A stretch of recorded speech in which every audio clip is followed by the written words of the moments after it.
지난주에 뉴스에 여러분들 보셨는지 모르겠는데 우크라이나 드론이 활약을 많이 하지 않습니까? 근데 우크라이나 드론이 러시아 정유시설 가서 자폭하는 그런 뉴스를 저 봤습니다. 여러분들 병법 하면 흔히들 손자병법이 떠오르는데 오자병법이라는 것도 있어요. 중국 노나라 시대 군인인 오기라는 사람이 쓴 병법이 오자병법입니다. 거기에 보면 자살특공대의 원조인 백인조 작전이라는 것이 나옵니다. 그러니까 공직자 가운데 과오를 저질러 귀양 간 사람들 중에 뽑는 겁니다.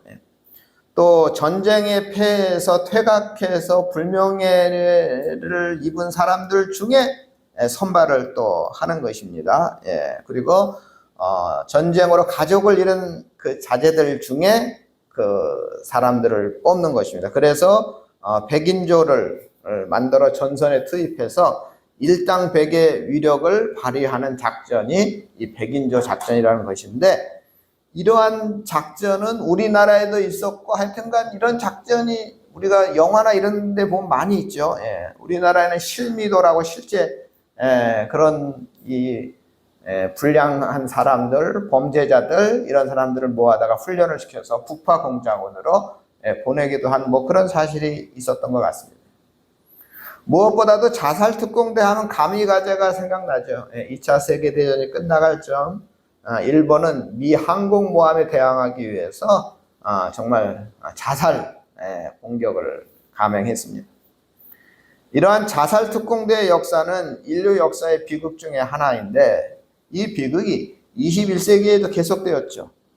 여러분들도 기억하실 것입니다. 벌써 20년이 지난 일인데 미국 뉴욕의 쌍둥이 빌딩에 정말 이 비행기를 갈취해서 정말 이 민간인 비행기 여객기를 갈취해서 이 쌍둥이 빌딩에 그냥 부딪혀버리고 마는, 그래서 세계무역센터 뭐 이런 걸 정말 어마어마한 일들, 또 워싱턴의 펜타곤에 자살 공격을 하기도 했죠.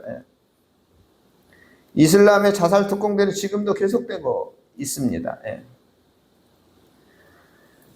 바울 사도는 지금까지 겪었던 고난과 비교가 안 되는 엄청난 고난과 환란이 기다리고 있는 줄 알면서도 예루살렘 성으로 들어갑니다. 지금 사도 바울이 사도행전 지금 오늘 23장이잖아요. 거의 끝날 때가 됐죠. 이제 사도행전이 끝날 때가 됐다는 것은 사도 바울이 죽을 때가 됐다 그런 얘기예요. 그러니까 거의 이제 사도행전에서 사도 바울이 활약을 마지막으로 하는 거죠. 그 마지막이 예루살렘으로 가는 겁니다. 근데 예루살렘으로 가면 분명히 고난과 환란이 있을 것이다 하는 것을 다 알고 있었습니다. 예상대로 사도 바울은 과격한 유대인들에게 붙잡혔고 매를 맞았고 출동한 로마 군대에 붙잡혀서 감옥살이를 하게 됩니다. 거기서 사도 바울은 천부장 루시아로부터 자기 변호를 할 기회를 얻게 되죠. 가장 과격한 유대인들 앞에서 도대체 네가 왜 그렇게 고난을 당하느냐 변호할 수 있는 기회를 얻게 됩니다. 그런데 그 변호의 시간에 사도 바울은 복음을 증거하게 되죠. 그것은 유대인들을 더 흥분시키는 결과를 가져왔습니다. 그래서 유대인들은 바울을 자기들의 최고 기관인 산헤드린 공회에 세웠고 천부장과 로마 군인이 입석한 가운데 사도 바울은 산헤드린 공회, 오늘날 우리로 한 국회와 같은 거죠. 국회와 같은 거기서 재판을 받습니다. 23장 1절부터 11절에 보면 산헤드린 공회 앞에 선 사도 바울은 자기 변호가 곧 자연스럽게 복음을 증거하는 것이 되어버리고 말았습니다. 당시 공회 의장인 대제사장 아나니아는 바울의 말을 듣다가 도저히 참지 못해서 그 입을 치라. 저 주둥이가 꼴보기 싫다 이거죠. 저 주둥이로 저런 말을 하는 저 입을 치라. 이런 명령을 하죠. 그 정도로 험악한 분위기가 되는데 어쨌든 사도 바울은 복음을 그 국회에 나가서 그 복음을 증거했습니다. 사도 바울은 자신이 신문받는 이유가 죽은 자의 소망인 부활 때문이라고 말했습니다. 예수님의 부활은 예수님께서 하나님의 아들 그리스도이시라는 것을 확증하기 때문이고, 예수님의 부활을 바로 알 때 복음의 진리성을 확신하게 될 것이다 라고 힘있게 복음을 증거했습니다. 그러자 이 말을 들은 공회원들은 공회원이 파가 있지 않겠습니까? 우리도 여당과 야당이 있는데 사두개파와 바리새파가 있었습니다. 공회의원들 안에. 그래서 이 두 파가 싸움이 일어났습니다. 사두개파는 부활, 천사 이런 것들을 믿지 않습니다. 사두개파는. 그러나 바리새인들은 또 그거를 믿어요. 그러니까 둘 사이에 해묵은 논쟁, 부활과 천사에 관한 것들이 이제 서로 싸우게 되죠. 결국 사도 바울의 발언으로 일어난 두 계파 간의 다툼과 소동, 즉 산헤드린의 이 자중 질환으로 인하여 그들은 바울에 대한 어떤 결정도 내리지 못하고 분위기만 점점 더 험악해졌습니다. 그러자 천부장은 지혜롭게 이 사도 바울이 혹시 테러라도 당할 수 있으니까 사도 바울을 보호하는 차원에서 안전한 영내 로마군이 거주하는 곳으로 인도를 합니다. 이 일을 하나님께서 사도 바울을 보호하신다 하는 증거가 되는 것이죠. 그리고 그날 밤에 주님께서 심신이 지쳐있던 사도 바울에게 나타나셨습니다. 주님은 이 바울을 잔인한 군중들로부터 보호하셨고 산헤드린 공회에서도 사도 바울과 함께 하셨고 이제 감옥에까지 나타나셔서 사도 바울을 위로해 주신 것입니다. 그때 주신 말씀이 11절입니다. 우리 화면을 보시고 우리 함께 읽겠습니다. 담대하라. 내가 예루살렘에서 나의 일을 증언한 것 같이 로마에서도 증언하여야 하리라. 바울은 오래전부터 로마에 가서 복음을 증거하고 싶었습니다. 그 당시 세계 최대의 도시며 로마의 수도지 않습니까? 자, 그런데 그게 잘 이루어지지 않았어요. 그런데 지금 내가 감옥에 갇혀 있는데 하나님께서 너 걱정하지 마라. 네가 로마에 가서 복음을 증거할 것이다. 이렇게 말씀해 주셨어요. 정말 역설적이죠. 지금 이 사도 바울은 이게 감옥에 갇힌 모입니다. 근데 로마에 가서 복음을 증거하게 될 것이다. 로마에 갈 수 있는 길이 열릴 것이다. 이렇게 말씀을 받은 것입니다. 무슨 말이냐? 이제 사도행전을 뒷부분까지 읽어보면 사도 바울은 로마 시민권자였어요. 그래서 사도 바울은 이스라엘 율법에 의하여 재판을 받아서는 안 되고 로마법에 의해서 재판을 받아야 했어요. 그렇기 때문에 사도 바울은 어디로 갈 수밖에 없었어요? 로마로 갈 수밖에 없었어요. 그러니까 자동적으로 사도 바울은 군인들의 호의를 받으면서 로마로 들어가게 된 것이죠.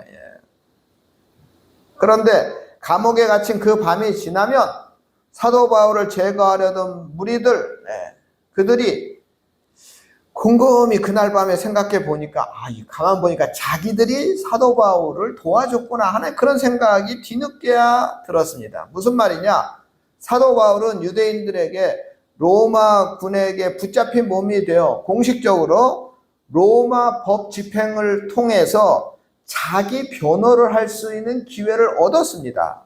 또 그 자리에서 사도 바울은 자기를 변호한 것이 아니라 나사렛 예수 그리스도에 대한 복음을 증거하는 기회로 삼았습니다. 그리하여 바울은 1차로 과격한 유대인들 앞에서 복음을 증거했고 2차로 산헤드린 공회 앞에서 국회 앞에서 복음을 증거했고 그 다음에는 어디로 가냐? 총독, 그 당시 총독 벨릭스 앞에서 복음을 증거하게 됐습니다.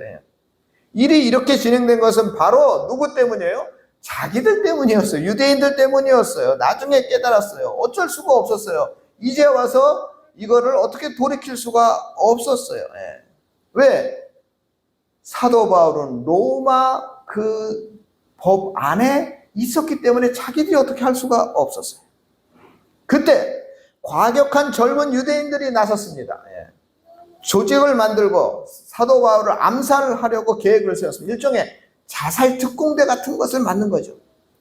젊은 그들이 볼 때 산헤드린 공회는 두 패로 갈라지고 로마 천부장은 모든 것을 로마법 절차에 따르고 있기 때문에 바울을 자기들이 제거할 수가 없었습니다. 그래서 이 과격한 유대인들은 바울을 죽이는 서약을 한 뒤에 먹지도 마시지도 않겠다, 뭐 이런 서약을 한 후에 대장들과 장로들에게 부탁을 해서 산헤드린 공의회에 사도 바울을 한 번 더 출석하도록 요구해 달라고 하죠. 왜?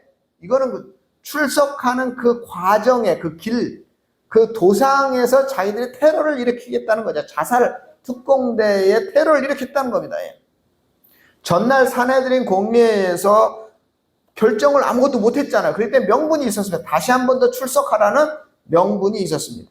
그러나 하나님의 은혜로 바울의 조카가 자살 특공대가 조직되어 있는 것을 알게 되었습니다. 이 조카는 누구냐면 사도 바울의 누나의 아들인 것 같아요. 이 조카는 바울이 유대인들에 의해 체포된 후에 사도 바울을 면회하거나 사도 바울을 돕기 위해서 옥바라지를 하기 위해서 아마 대기했던 것 같아요. 근데 아무튼 이 40인의 암살단 소식을 알게 되었습니다. 40인의 암살단 안에 뭐 이 조카가 알고 있는 사람이 있었는지도 모르죠. 아무튼 이 바울의 조카는 삼촌에게 이 사실을 알렸고 이 사도 바울은 이 소식을 천부장에게 알리게 합니다. 유대인들의 습성을 너무나 잘 알고 있던 이 천부장은 이 암살단 소식을 듣고 즉각 조치를 취합니다. 천부장 루시아는 유대 백성 전체가 흥분과 분노의 상태에 있다는 것을 잘 알고 있었기 때문에 사도 바울이 예루살렘에 있으면 안 되겠구나, 또 사도 바울만 문제가 생기는 게 아니라 예루살렘에서 지휘관을 담당하고 있는 천부장인 나 자신도 위험에 빠질 수 있겠구나 라는 것을 알았습니다. 그래서 천부장은 그날 밤 제3시, 오늘날 시각으로 한 밤 9시예요. 그러니까 밤에 보병 200명, 마병 770명, 창병 200명, 이 사람들을 안토니오 그 당시 예루살렘을 지키던 병력의 거의 반이 됩니다. 엄청난 병력을 투입해서 이 사도 바울을 가이사라로 옮겨, 가이사라의 조선 총독부가 예루살렘에서 가이사라로 특급 운송을 하는 것이죠. 그런데 이것이 끝이 아닙니다. 오늘 본문의 천부장은 글라우디오 루시아가 총독 벨리스에게 편지의 내용이 기록되어 있어요. 그 편지는 사도 바울이 로마 시민권자라는 사실하고 유대인들이 부당하게 사도 바울을 송사했다는 사실, 그리고 바울을 암살하려는 음모가 있으므로 내가 어쩔 수 없이 총독 각하에게 이 사도 바울을 보낸다 하는 내용이었고요. 그리고 여기에 천부장은 자기의 의견을 씁니다. 내가 판단하기에 사도 바울은 죽거나 결박당할 이유가 하나도 없는 것 같습니다 라는 자기의 의견까지 첨부해서 이 사도 바울은 안전하게 군인들의 호송을 받아서 가이사랴에 도착했고 총독 앞에 서게 된 것입니다. 사도 바울은 사랑하는 많은 자기의 지인들이 예루살렘에 들어가면 죽을 것이다, 그러니 절대 가지 말라, 지인들이 말렸습니다. 그런데도 불구하고 예루살렘으로 들어간 것이고, 또 이들의 생각이 맞아서 예루살렘에 가자마자 붙잡혔어요. 그런데 바울을 죽이려고 할수록 도리어 사도 바울의 복음 전도를 돕는, 복음을 효과적으로 전하게 만드는 결과를 나타냈습니다. 참으로 신기하고 놀라운 일입니다. 유대인들의 속담에 의하면 감출 수 없는 게 세 가지가 있대요. 첫째는 가난을 감출 수 없다 그러고, 두 번째는 기침을 감출 수 없다 그러고, 세 번째는 사랑을 감출 수 없다 그럽니다. 그런데 오늘 하나 여기에 더 첨가해야 되는 것이 뭐냐? 우리 주님의 복음을 어느 누가 막으려고 하고 어느 누가 덮으려고 해도 막아지거나 덮어지지 않는다 하는 것입니다. 오늘 말씀 제목처럼 막히지 않고 살아 역사하는 말씀, 그것이 우리가 가지고 있는 복음인 것입니다. 이와 같이 복음은 그 어떤 방해에도 막히지 않습니다. 초대교회와 사도들이 복음을 전하자 유대 지도자들이 그들을 방해하고 감옥에까지 가두었습니다. 그리고는 복음을 막기 위해 온갖 위협과 박해를 서슴지 않았습니다. 심지어 스데반이나 야고보 사도까지 죽였습니다. 그럼에도 불구하고 복음을 막지 못했습니다. 세상이 아무리 복음의 일꾼을 방해할지라도 하나님의 말씀은 결코 막히지 않고 오히려 살아 역사하는 것입니다. 아니, 오늘 본문이 보여주는 그들의 방해가 도리어 복음을 증거하는 데 도움이 됐다 하는 사실을 말씀하고 있습니다. 말씀을 이제 정리하려고 하는데요. 오늘 본문을 통하여 얻게 되는 분명한 교훈은 주님의 사람, 복음의 사람, 주의 일을 위하여 헌신된 사람을 죽이려 하는 사람과 주님의 복음을 위하여 죽으려는 사람, 이 둘 중에 누가 더 강하느냐, 누가 더 결국 승리하느냐 하는 것을 말씀하고 있습니다. 사도 바울을 죽이려던 과격한 유대인들은 자신들의 선동으로 말미암아 그렇게 듣기 싫었던 바울의 복음을 듣지 않으면 안 될 상황이 되었습니다. 그것마저 거부했더니 유대교 최고 의결기관인 산헤드린 공의에서까지 복음을 들어야 했습니다. 그리고 바울을 죽이려고 자살특공대까지 만들었는데 그럼에도 불구하고 사도 바울이 안전하게 가이사랴 총독에게까지 보내었고 총독에게까지 복음이 증거가 됐습니다. 그리고 나중에 사도 바울은 로마로 압송되어서 로마 황제 앞에 서서 복음을 전하게 된 것입니다. 무슨 말입니까? 자살특공대가 사도 바울을 죽이려고 하는 바람에 정말 로마 황제까지 복음을 듣게 된 것입니다. 복음을 위해 헌신하는 자는 하나님이 책임지시고 하나님이 살리신다 하는 사실을 우리는 이 말씀을 통해서 우리가 깨달을 수가 있는 것입니다. 그래서 예수님은 말씀을 하셨습니다. 마가복음 10장 29절 30절 말씀인데요. 지난주 제가 새벽 말씀 묵상에 또 했던 그 본문입니다. 마가복음 10장 29절 30절 2번입니다. 2번 우리 함께 읽어보겠습니다. 예수께서 이르시되 내가 진실로 너희에게 이르노니 나와 복음을 위하여 집이나 형제나 자매나 어머니나 아버지나 자식이나 전토를 벌인 자는 현세에 있어 집과 형제와 자매와 어머니와 자식과 전토를 100배나 받되 박해를 겸하여 받고 내세에 영생을 받지 못할 자가 없느니라. 이 말씀은 여러분 한 알의 씨앗이 100배의 결실을 맺는다 하는 이 비유가 연상이 되는데요. 더러는 좋은 땅에 떨어지며 30배, 60배, 100배의 열매가 맺는다 하는 말씀이죠. 한 알의 씨앗이 땅에 떨어져 죽으면 사라지는 것이 아니라 싹이 나서 100배의 결실을 맺는다 하는 말씀이에요. 이처럼 그러니까 한 채의 집을 포기하면 100채의 집을 얻게 되고 한 평의 땅을 포기하면 100평의 땅을 얻게 되고 한 사람의 가족을 포기할 때 100명의 가족을 얻게 된다 그런 말씀입니다. 그런데 그 시점이 어디예요? 부활한 이후, 내가 죽은 다음에 나중에 부활한 이유가 아니라 현세에도 그렇게 100배의 은혜를 받는다 이런 뜻입니다. 여러분 이게 과연 가능할까요? 저는 이 말씀이 문자적으로 실제로 이루어지는 사람도 있다고 저는 믿습니다. 아니 저는 실제로 이렇게 100배의 은혜를 받은 분들을 여러 명 보았습니다. 그리고 장차 천국에서 이루어지는 사람도 있을 것이고 무엇보다도 교회를 통하여 이루어진다고 저는 믿습니다. 교회야말로 한 알의 씨앗이 100배의 결실을 맺는 기적의 장소이기 때문입니다. 교회는 예수 그리스도 안에서 한 가족이므로 교회에서 얼마나 많은 가족이 생기며 교회를 통하여 얼마나 많은 땅이 넓어져 가며 교회를 통하여 얼마나 많은 집이 세워져 갑니까? 어디 그뿐입니까? 마가복음 8장 34절에 우리 한번 읽어보겠습니다. 우리 3번 함께 있습니다. 누구든지 나를 따라오려거든 자기를 부인하고 자기 십자가를 지고 나를 따를 것이니라. 누구든지 자기 목숨을 구원하고자 하면 잃을 것이요 누구든지 나와 복음을 위하여 자기 목숨을 잃으면 구원하리라.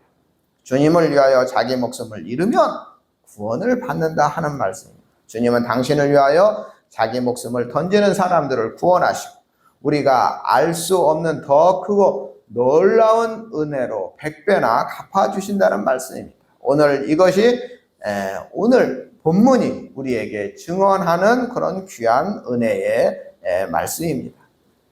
그런데 많은 성도님들이 주님과 복음을 위하여 자신을 드리기보다는 자신의 목적을 위하여 하나님을 이용하는 경우들이 종종 있습니다. 주님과 이 복음과 십자가를 이용하여 자신의 유익을 구하고 자신의 목적을 이루려고 하는 것이 종종 있습니다. 그러다가 어려워지고 궁해지고 아프고 힘들면, 그리고 우리 삶에 위기가 올 때서야 그제서야 주님을 찾는 경우가 많습니다. 그러나 인생은 내 뜻을 이루기 위하여 사는 것이 아니고 주님의 뜻을 이루기 위하여 우리 자신과 건강과 삶과 나의 모든 것을 하나님께 드리는 것이 우리의 인생입니다. 그런데 그렇게 헌신하고 희생하면 정말 잃어버리고 손해만 보느냐? 그것이 아니라는 것을 오늘 본문이 우리에게 깨우쳐 주시는 것입니다.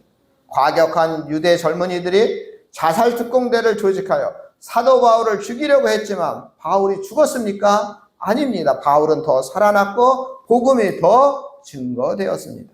이와 같이 저와 우리 성도님들도 주님과 복음을 위하여 헌신하면 헌신할수록, 희생하면 희생할수록 얻는 것이 더 많고 거둘 것이 더 많아질 것이고 복된 것이 더 많아질 것입니다. 이와 같이 우리 전원교회 성도님들 모두 복음을 위하여 헌신적인 삶을 사셔서 주님이 주시는 것을 100배나 받아 누리시기를 주님의 이름으로 축원합니다.